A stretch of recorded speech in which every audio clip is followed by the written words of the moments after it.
Radio Sucesos 101.7 FM presenta su noticiero Sucesos, un periodismo libre para una democracia plena. Los hechos y las opiniones de los sucesos que marcan nuestro tiempo.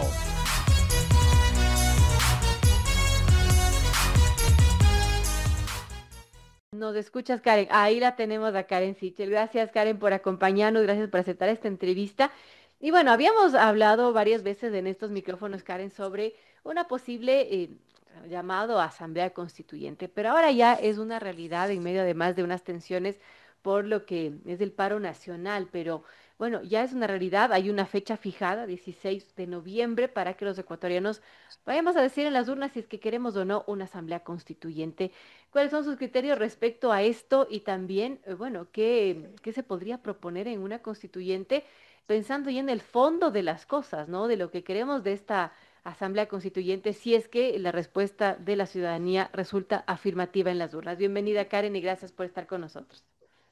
Muchas gracias, Verónica, por la invitación. Bueno, a ver, creo que en primer lugar, lo importante es para mí entender que detrás de este llamado hay un quizás clamor ciudadano por un cambio en el Ecuador. Y creo que también ese cambio tiene que ver con salirnos del entramado socialista burocrático en el que nos metió el socialismo del siglo XXI cuando creó esta generalizada institucionalización, amedrentando la democracia representativa. Entonces, en ese sentido, creo que la idea de tener una constituyente puede ser positiva en la medida en la que se vaya a debatir sobre una institucionalidad distinta, en la medida en que los ecuatorianos nos vayamos a poner de acuerdo sobre ciertos mínimos de convivencia, sobre ciertos principios que nos convocan a sernos ecuatorianos, sobre ciertas estrategias que quizás nos permitirían convertirnos en una nación más pacífica y más próspera. Entonces, en esa medida, Verónica, me parece a mí que la constituyente es una medida positiva. Sin embargo, no creo que la constituyente per se sea algo bueno o algo malo. Y la realidad es que no sabemos cuál va a ser el resultado de la constituyente, porque tenemos primero que pasar 3 elecciones para tener una constitución.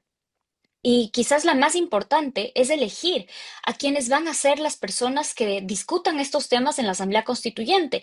Lo que yo temo es que tal como está el estatuto que ha enviado el Ejecutivo y tal como está la clase política del país, temo que la Asamblea Constituyente sea una réplica de la Asamblea Nacional, en donde no vaya a haber un debate serio, un debate profundo sobre cómo podemos nosotros reestructurar el país y organizar el poder de tal manera que sea un sistema que promueva la ética pública y que promueva la transparencia y el control.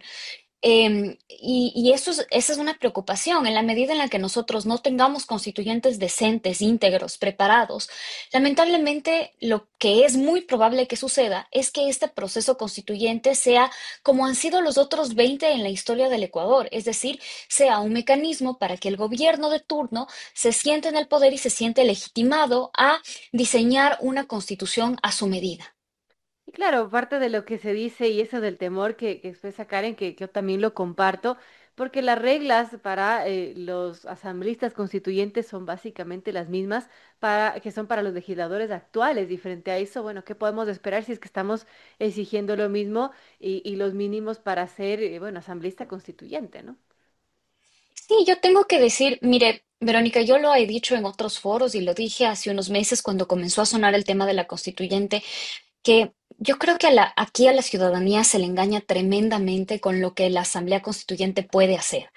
Y a mí sí me ha parecido una irresponsabilidad por parte del Ejecutivo llamar a una constituyente por lo que parecía ser un conflicto con la Corte Constitucional, porque no creo que responde a un plan real de cambiar ciertas instituciones del país, sino más bien ha parecido que el presidente decidió hacer una constituyente simplemente como el desenlace de este conflicto y esta pugna que tenía con la Corte Constitucional. Y digo es una irresponsabilidad porque esto significa, Verónica, que el país vamos a estar sometidos a 3 procesos electorales que van a terminar en el 2027, lo que implica que va a haber más inestabilidad, más violencia, porque las elecciones traen un número de muertos significativo, un número de homicidios significativo. Es decir, nosotros al acceder a ser parte de este proceso, el Ejecutivo al haber tomado esta decisión, acaba de, a la par, aceptar que va a haber más violencia, porque ese es un conocido efecto de las elecciones en países en donde opera el crimen organizado, como en el Ecuador, México, Colombia. Esto está estudiado. Entonces, yo sí creo que es una responsabilidad. ¿Por qué? Porque creo que mucho de lo que nosotros quisiéramos que se haga para reformar la Constitución se lo podía hacer a través de la reforma parcial. El presidente Noboa, y una de las grandes ventajas que tenía al haber ganado la segunda vuelta electoral, es haber tenido gobernabilidad en la Asamblea Nacional, en la legislatura, un lujo que no había tenido ningún otro presidente desde el presidente Correa. Entonces, ¿qué ha hecho con esa gran herramienta, además de aprobar leyes inconstitucionales que tuvo la Corte Constitucional que negarlas porque quisieron someternos al país a un atajo y a una serie de violaciones legales e inconstitucionales? No ha hecho nada con esa mayoría, pudiendo haber reformado la Constitución. Y yo le decía a Verónica, me parece que al país se le ha sometido a un engaño, porque muchas de las personas piensan que si no es vía Asamblea Constituyente, la Constitución no se puede cambiar. Y no es así.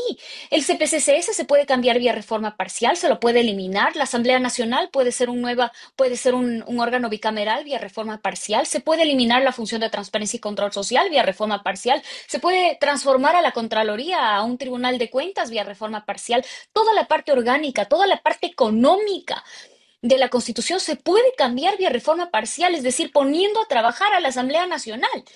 Entonces, a mí sí me parece, Verónica, una irresponsabilidad por parte del Ejecutivo que simplemente por lo que parecería ser un conflicto con un órgano constituido como es la Corte, haya decidido someternos a estos 3 procesos electorales por 2 años, trayendo mucha incertidumbre y costos de vidas de los ecuatorianos. Pero ya que estamos aquí, ya que nos vamos a constituyente, creo que la siguiente gran pregunta tiene que ser: ¿cómo vamos a debatir los principios que nos deberían formar como nación y quiénes van a debatir esos principios?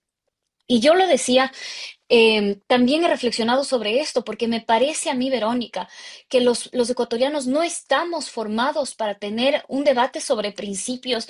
Es decir, nuestra clase política, quiero enfatizar, Ujú. no es una clase política necesariamente formada para ponerse de acuerdo respecto de lo que debería ser los cimientos de nuestra nación. Y tal es así que vamos a aprobar nuestra Constitución número 21 en prácticamente 200 años de existencia, cuando Estados Unidos, por ejemplo, ha tenido una sola constitución con enmiendas, por supuesto, en 30 años más de existencia que la nación ecuatoriana, o 40.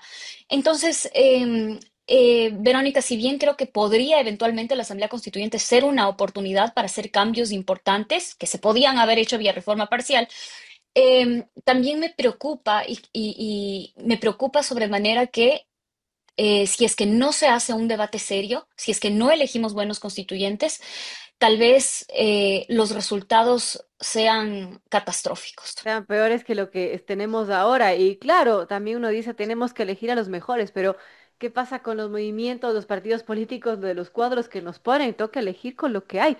Andrés. Karen, qué gusto, gracias por recibir nuestra invitación. Andrés Vázquez le saluda. Yo quería preguntarle acerca de su experiencia con la consulta que fue propuesta por el presidente Guillermo Lazo, donde usted fue la principal vocera.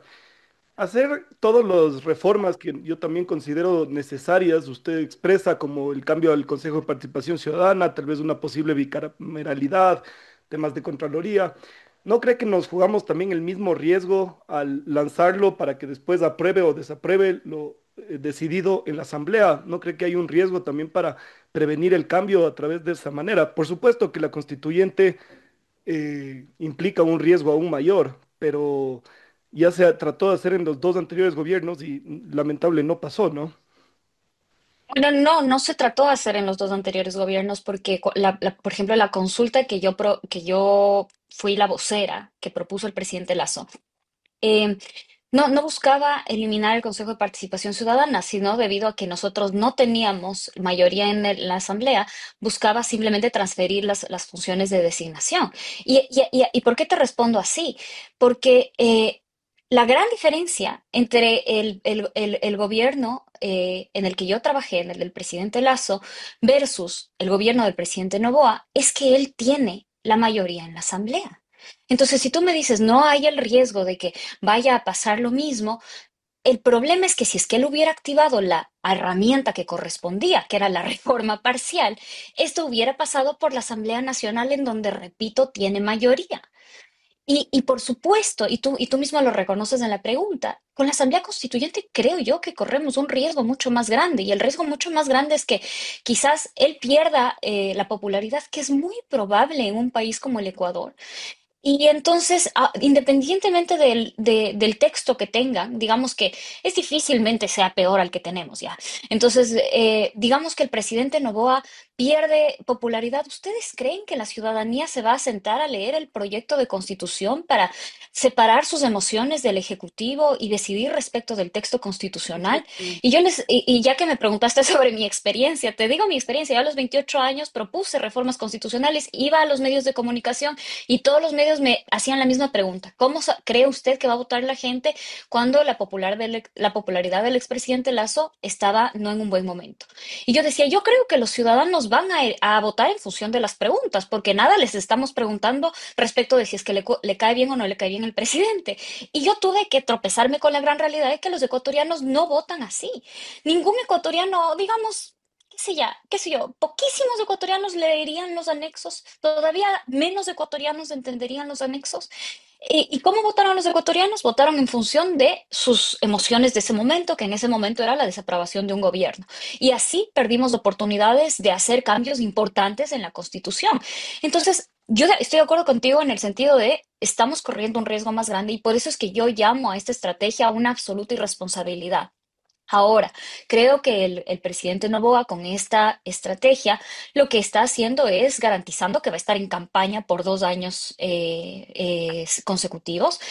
Y yo no sé si es que esto es beneficioso para el país. Es decir, para mí es difícil dar un criterio porque, como digo, estamos ante un escenario de tanta incertidumbre que bien podría darse que elegimos a buenos constituyentes y se mejora la constitución, o bien podría darse que tenemos una constitución que no es la mejor y no sabemos si es que esto pase o no pase, dependerá de la popularidad del presidente Noboa en el interín. ¿Qué va a hacer la Asamblea Nacional que hemos elegido? La Asamblea Nacional que tiene ahorita 152 asambleístas, ¿qué va a hacer? En vez de ponerla a trabajar con reformas parciales, como decía yo, creo que era la mejor vía, vamos a tener una Asamblea Nacional que seguramente no va a tener mayores funciones que hacer juicios políticos a las personas que son incómodas para el gobierno, como acaba de pasar con el señor Gonzalo Albán. Entonces, quizás quiero terminar esta reflexión diciendo algo que también aprendí en mi experiencia con las reformas constitucionales.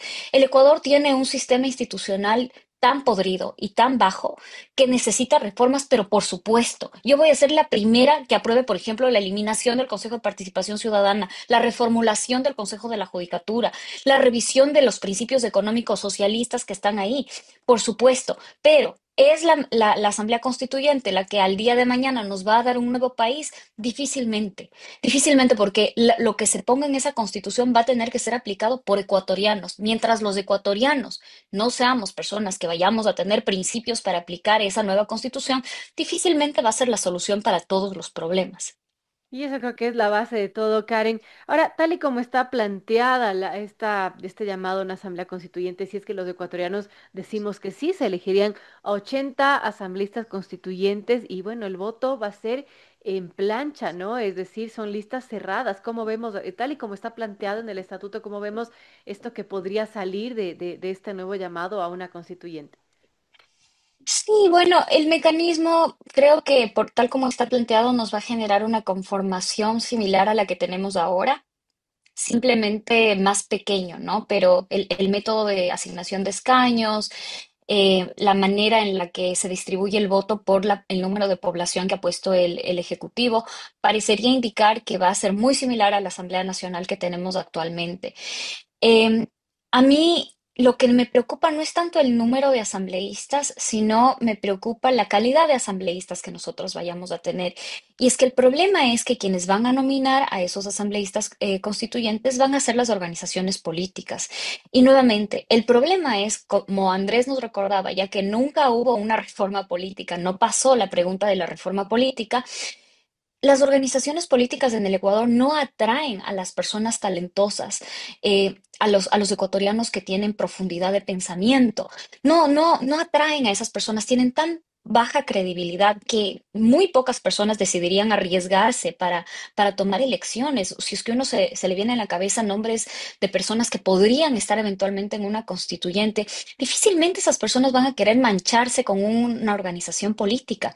Entonces, entonces solo quiero unir estas ideas. La Constitución de Montecristi destrozó a las organizaciones políticas, las destrozó, generando una suerte de proliferación de entelequias vacías de representación que no atraen a los talentos ni tampoco educan en principios a sus miembros. Ahora, dependemos de estas entelequias corruptas y podridas y vacías para que ellos sean quienes nominen a los mejores ecuatorianos para generar una nueva constitución. Entonces, Andrés, no es posible, y Verónica, no es posible que eso funcione porque desde el origen de la clase política que va a nominar a los constituyentes, estamos partiendo de un sistema que fue arruinado y también no es que nunca ha funcionado muy bien el sistema de las organizaciones políticas en el Ecuador.